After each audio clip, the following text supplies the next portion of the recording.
धर्मपुर की धरती पर आज पहली बार आया हूं और देखकर बहुत मन खुश हुआ कि धर्मपुर के लोग अपने परिवार की और अपने इलाके की तरक्की के लिए खुलकर बाहर निकले हैं। एक बार अपने आप के लिए जोरदार ताली। माननीय अरविंद केजरीवाल जी, ईशुदान भाई और गुजरात की हमारी टीम मंच पर आसीन है। हम कई जगह पे गए गुजरात में, हर बार हमें ये लगता है, हम खेड़ ब्रह्मा गए, हम दाऊद गए, आज धर्मपुर आए हैं। हमें हर लगता है हर सभा में कि इस सभा का रिकॉर्ड नहीं टूटेगा, लेकिन जब अगले दिन जाते हैं तो पिछली सभा का रिकॉर्ड टूट जाता है और आज तो सब रिकॉर्ड टूट गए हैं। आपसे भी ज्यादा लोग बाहर खड़े हैं। ये प्यार है, ये आप लोगों का आशीर्वाद है। यही प्यार और आशीर्वाद हमें थकावट नहीं होने देता। हम दिन रात घूम रहे हैं, लोगों को घर घर जाकर बता रहे हैं कि कौन आपके हिस्से की स्कूल की पढ़ाई खाता है, कौन आपके नौजवानों के युवाओं के रोजगार खाता है, कौन आपके बुजुर्गों की दवाई, इलाज की दवाई खाता है। हम लोग ये घर घर जाकर डोर नॉकिंग करके बता रहे हैं।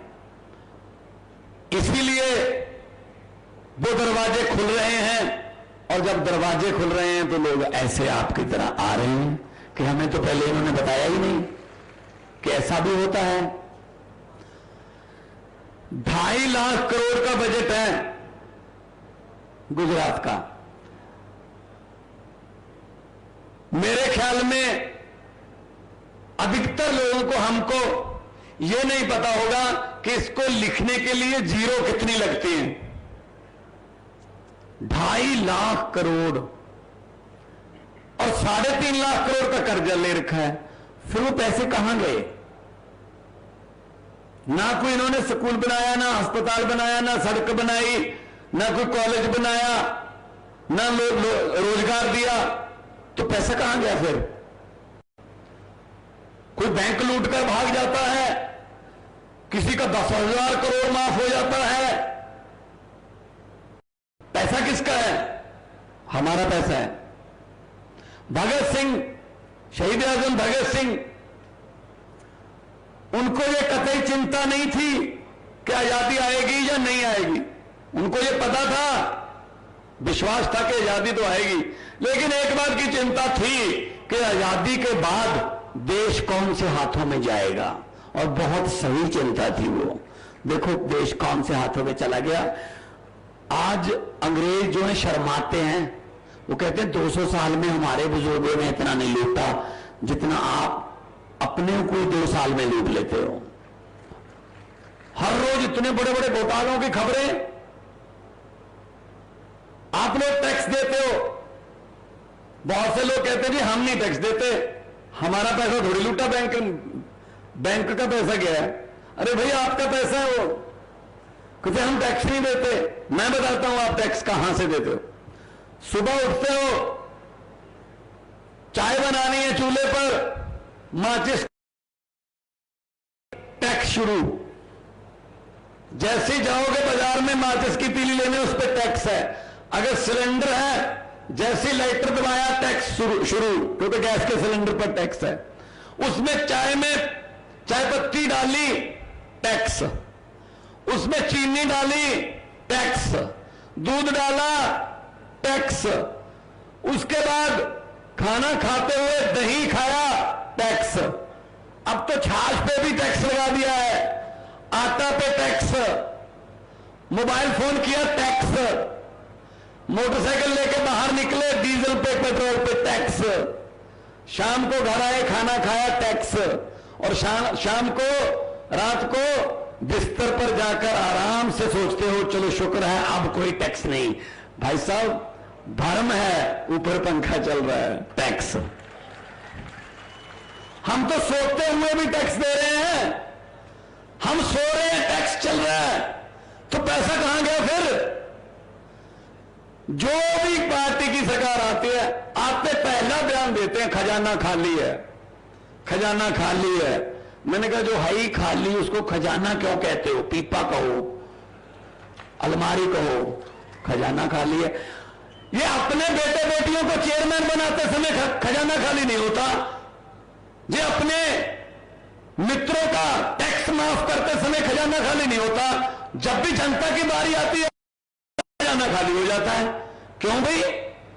जनता ने तो तुझे बनाया था, वो वोट डालकर, भूल गए क्या? ये भूल जाते हैं असल में। इनको ये लगता है जनता का क्या है, आखिरी 10-15 दिनों में लालच देंगे और इधर उधर की बातें करेंगे, फिर जीत जाएंगे। ऐसे थोड़ी है। आपके पास पहले कोई रास्ता नहीं था, इसलिए आपने 27 साल इनको झेला। मैं आपके सब्र की दाद देता हूं। 27 साल, हर साल पेड़ भी अपने पत्ते बदल लेते हैं, लेकिन तुम 27 साल।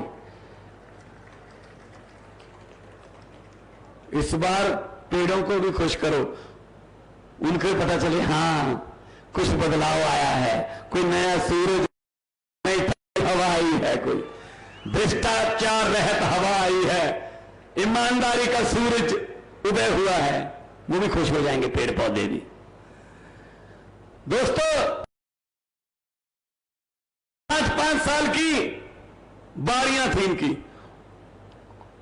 कांग्रेस तो इनका साथी है। कांग्रेस वालों को तो हर रोज आपने देखा होगा 2-3 स्टेटों में इनकी कांग्रेस की सरकार तोड़ दी। कांग्रेस कहीं एमएलए खरीद लेते हैं कांग्रेस के, कांग्रेस कुछ नहीं बोलती। मेरे ख्याल में कांग्रेस को दिल्ली वाले दफ्तर पर बोर्ड लगा लेना चाहिए कि यहां जनता द्वारा चुने हुए विधायक सस्ते रेटों पर बिकते हैं। चुनती जनता है, कीमत वो डालते हैं। इसका मतलब आपकी वोट की कीमत कितनी है देखो। उसने कौन सा 20 करोड़ 25 करोड़ लेके आपको बांटना है? आपका एक एक वोट बेच गया, इसका मतलब वो, इससे बड़ा पाप नहीं हो सकता। ये लोकतंत्र की हत्या है। तो आओ इकट्ठे होके कुछ नई कहानी लिखें। पंजाब में भी ऐसे ही था हमारे। 5 साल बीजेपी अकाली दल, 5 साल कांग्रेस, 5 साल वो, 5 साल वो। लोगों के पास कोई ऑप्शन नहीं थी। पहले से दुखी होकर दूसरे के पास, दूसरे से उससे भी ज्यादा दुखी होकर फिर पहले के पास। अब तीसरी ऑप्शन मिली है। 117 सीटें हैं पंजाब की। आम आदमी पार्टी जो है उसको 92 सीटें मिली हैं, 117 में से 92। और धर्मपुर वालों, मुझे बताते हुए ये खुशी हो रही है कि 92 में से 82 पहली बार जीते संग लड़के लड़कियां विधायक, वो पहली बार बने हैं। मैं भी पहली बार वाला ही हूं। पहले मैं एमपी था 2 बार का, लेकिन इस बार पहली बार विधायक बना हूं। और यंग लड़के लड़कियां, आम घरों के लड़के लड़कियों को टिकट दी, विधानसभा की सीढ़ियां वो भी चढ़ते हैं, वो बोलते हैं वहां पे। गरीब जब बोलेगा दिल से बोलेगा, गरीब जब भी बोलेगा सच बोलेगा, गरीब जब भी बोलेगा ईमानदारी से बोलेगा। मंत्री बने हुए हैं आम घरों के बेटे। आपके यहां कांग्रेस और बीजेपी में किसी आम घर के बेटे बेटियों को टिकट मिलती है? नो नो नो नो, इनके अपने बेटे बेटियां ही, अपने ही चल रहा सारा, रिश्तेदारियों में चलते हैं। क्यों भाई? हमें भी देश की सेवा करनी है। कहते सेवा कर रहे हैं। ऐसी कौन सी सेवा है जिसमें आप लोग सारा परिवार ही लाते हो? सेवा नहीं है, उस सेवा का मेवा खाते हो तुम लोग, उस सेवा का। गरीब और गरीब हो रहा है, अमीर और अमीर हो रहा है। ये गैप बढ़ता जा रहा है। आम आदमी पार्टी ऐसी पार्टी है, अरविंद केजरीवाल जी की अगुवाई में। ये किसी और पार्टी से निकली हुई पार्टी नहीं है। आम आदमी पार्टी। ये किसी और पार्टी से निकाले गए, जब कोई आरोप लगाकर पार्टी छोड़ चुके किसी एमपी मंत्री या विधायक ने नहीं बनाई। आम आदमी पार्टी एंटी करप्शन मूवमेंट से रामलीला ग्राउंड से निकली है भाई साहब, दिल्ली से, वहां से निकली, अब फैलती फैलती आम आदमी पंजाब और अब गुजरात। देखो सबसे ज्यादा तेजी से फैलने वाली पार्टी है आम आदमी पार्टी। सिर्फ 2013 में बनी थी, 9 साल हो गए। 9 साल में 2 राज्यों में सरकार है, 10 हमारे राज्यसभा के सांसद हैं, और दिसंबर में ये 2 का आंकड़ा हम ऐसे बनेंगे, 3 राज्यों में सरकार है, इसमें गुजरात आ जाएगा। वैसे तो पंजाब वाले चाहते नहीं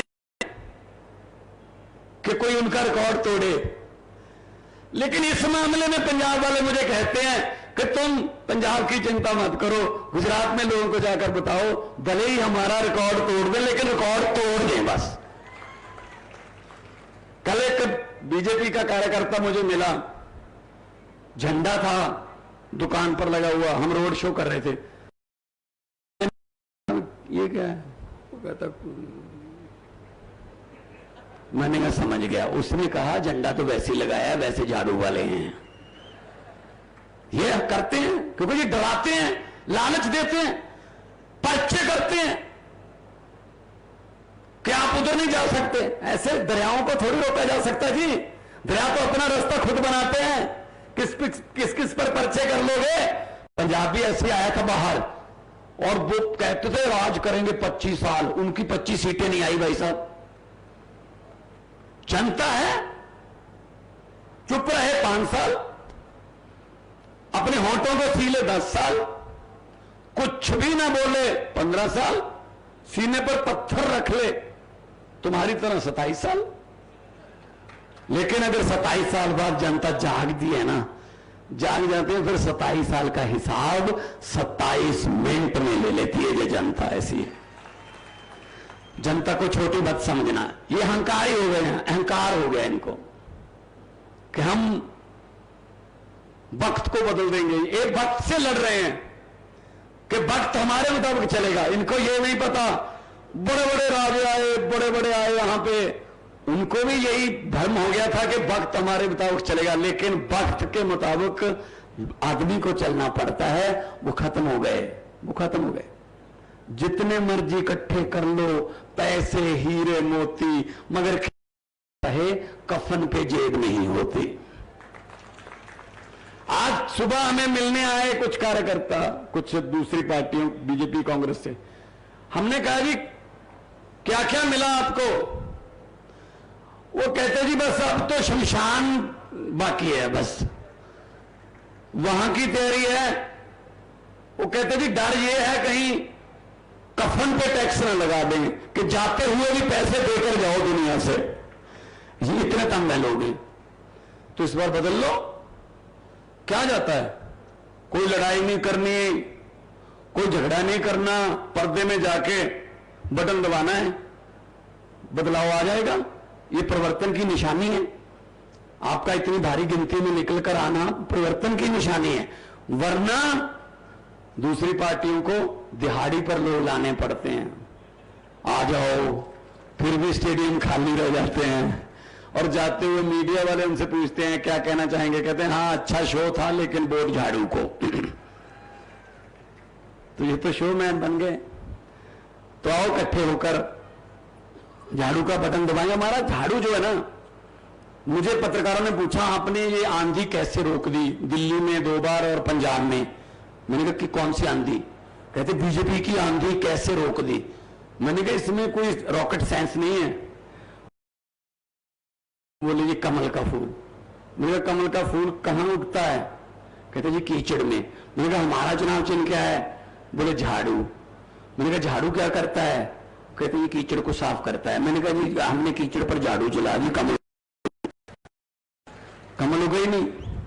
तो इसलिए मैं कह रहा हूं लोग बड़े हैं, आप बड़े हो, फैसला लो, तैयार होके वोटिंग वाले दिन और सोच कर जाना कि आज अपने बच्चों की शिक्षा के लिए वोट करने जा रहा हूं, रोजगार के लिए वोट करने जा रहा हूं, इलाज के लिए वोट करने जा रहा हूं, सस्ती बिजली और इंफ्रास्ट्रक्चर के लिए वोट करने जा रहा हूं।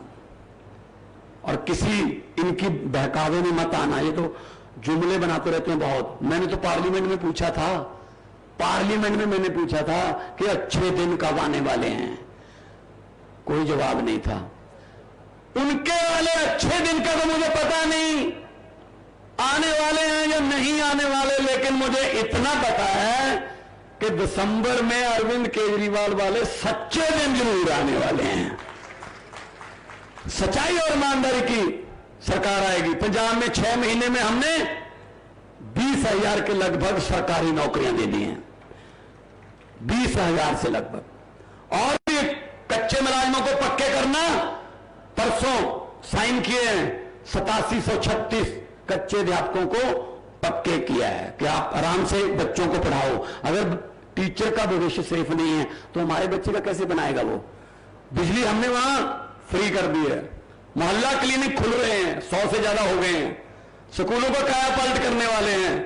और सबसे पहला जो फैसला हमने लिया कि जो विधायक थे वो जितनी बार भी विधायक रहते थे उतनी बार की उनको पेंशन मिलती थी, 60,000 रुपए पर मतलब पीरियड, जो एक 2 बार आप 1,20,000 ऐसे ऐसे ऐड करते जाओ। तो हमने आते ही कहा कि भाई साहब वोट तो सेवा, हाथ जोड़कर सेवा के नाम पे मांगते हो और इतनी पेंशन। हमने कहा एक विधायक चाहे 10 बार विधायक बन जी, एक पेंशन मिलेगी, लेनी है लो वरना sorry, thank you very much. हमने फैसला किया, करोड़ों रुपया बच गया हमारा। वही करोड़ों रुपए से हम उनको कच्चे मुलाजिमों को पक्के कर रहे हैं, उनकी तनख्वाह बढ़ेगी, वो अच्छे प्यार से स्कूल में जाएंगे और बच्चों को पढ़ाएंगे। ये गरीबों को पढ़ने नहीं देते, इनको पता है गरीब का बच्चा पढ़ गया तो अफसर बन जाएगा, अफसर बन गया तो गरीबी दूर कर देगा, गरीबी दूर हो गई तो लोग हाथ जोड़कर हमारे सामने क्यों खड़े होंगे, हमारी कोठियों के सामने अर्जियां लेकर मिन्नतें करके कौन खड़ेगा लाइन में लगाकर, ये वाले। तो मैं ये कहना चाहता हूं, बहुत बड़े बड़े प्लान अरविंद केजरीवाल जी लेके आए, पढ़े लिखे आदमी हैं, इनकम टैक्स कमिश्नर थे, नौकरी छोड़कर लोगों में आ गए। और इनकम टैक्स कमिश्नर को ये हिसाब पता होता है, उसने पढ़ा होता है कि पैसा कहां से आएगा कहां जाएगा। पैसा टैक्स का है, लीकेज बंद कर दी दिल्ली में, जो 350 करोड़ में पुल बनता था 200 करोड़ में बना दिया, 150 करोड़ बच गया। अपने किसी मंत्री को या अपने किसी परिवार वालों को नहीं दिया कि 150 करोड़ तू खा ले, उसी 150 करोड़ पे पूरी दिल्ली की दवाई फ्री कर दी अस्पतालों में। इसमें क्या फ्री रेवड़ी है, ये बोलते ना फ्री वाली रेवड़ियां बांटता है केजरीवाल, फिर केजरीवाल बिजली मुफ्त देता है, ये महिलाओं को बसों में सफर मुफ्त कर देता है, ये फ्री की रेवड़ी है। रेवड़ी, लोगों का पैसा लोगों को देना ये रेवड़ी है। अगर ये रेवड़ी है तो 15 लाख हर घर के हर आदमी के खाते में आएगा। ये वाला पापड़ किसने बेचा था, फिर आ गया 15 लाख आपके घर पे। 15 लाख की बात छोड़ो, जो हमारे घर में 2-4 हजार रुपये रखे हुए थे बचत के लिए, नोटबंदी करके वो भी निकलवा के ले गए। इसलिए आपके पास आए हैं कि हिसाब किताब पूरा लगा के लीकेज बंद करके पैसा जनता का जनता पर ही खर्च करेंगे। जैसे ही जनता को यह पता चलता है कि हमारा पैसा हमारे पे आएगा, जनता टैक्स भी देती है खुले दिल से। ये हमने देख लिया 2 पंजाब और दिल्ली में।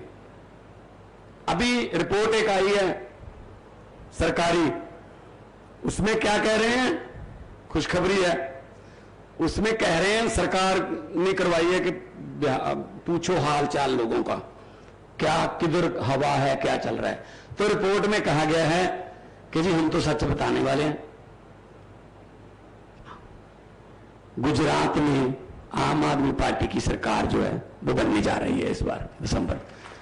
तो इनके हाथ पांव फूल गए, उन्हें चालू कर दिया हमारा विरोध करना, हमारे पोस्टर नहीं लगने देते, अनाप शनाप बोलने लगे सबको, ये क्यों आते हैं यहां पे।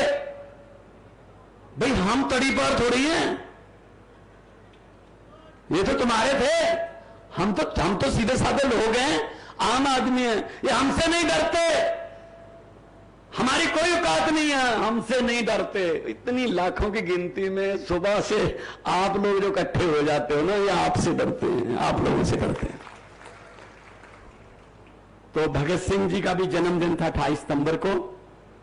उनकी आत्मा को भी सुकून मिलेगा जब इनकलाब जिंदाबाद का नारा गूंजेगा, तो वो सोचेंगे हाँ शुक्र है कोई हैं अभी जिन्होंने इनकलाब के नारे को, इनकलाब के दिए को बुझने नहीं दिया, और जो आजादी सपनों की भगत सिंह, राजगुरु, सुखदेव, जो उनके सपनों की आजादी थी, वो आजादी अभी हमारे घरों तक पहुंची नहीं। उस आजादी को घर घर तक पहुंचाना है।